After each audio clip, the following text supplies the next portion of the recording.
তারপরে আল্লাহ নবী বলতেছেন ওয়াজহারাতিল কাইনাত, নর্তকী আর গায়কদের ব্যাপক ছড়াছড়ি হবে, নাচানাচি করার মতো লোক অনেক বাইরে যাবে। প্রত্যেকটা ঘরে ঘরে দেখলেই দেখা যায় কি নর্তকীর অভাব নাই। প্রত্যেকটাই টিকটক আইডি মানে নর্তকীর একটা ঘর। সেখানে নর্তকীরা ওই মোবাইলটা এক জায়গায় সেট করে নাচে, কিছুক্ষণ পরে ভিডিওটা আপলোড করে দেয়। আচ্ছা বলেন তো, টিকটকের মাধ্যমে ভাইরাল হওয়া কোনো লোককে এ পর্যন্ত কেউ সম্মান করছে?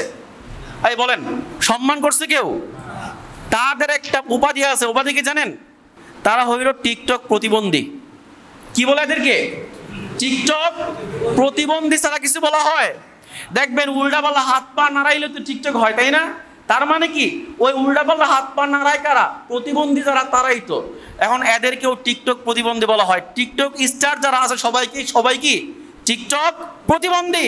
তা আপনি যে ভাইরাল হওয়ার জন্য ভিডিও ছাড়তেছেন, নাচতেছেন, গাইতেছেন, হাত পা উল্টা পাল্টা নাড়াইতেছেন, সব কিন্তু আপনার প্রতিবন্ধিত্বের পরিচয় দিতেছেন।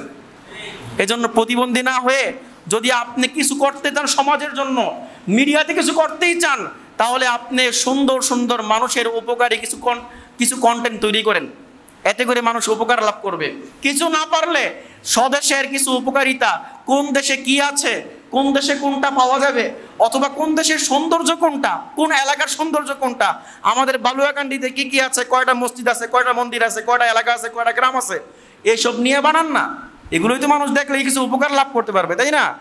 এই জন্য বলি, হাদিসের মধ্যে আসছে ওয়াজহারাতিল কাইনাতু, নর্তকীদের ব্যাপক প্রচার প্রসার ঘটবে, বেশি বেশি নর্তকী পাওয়া যাবে।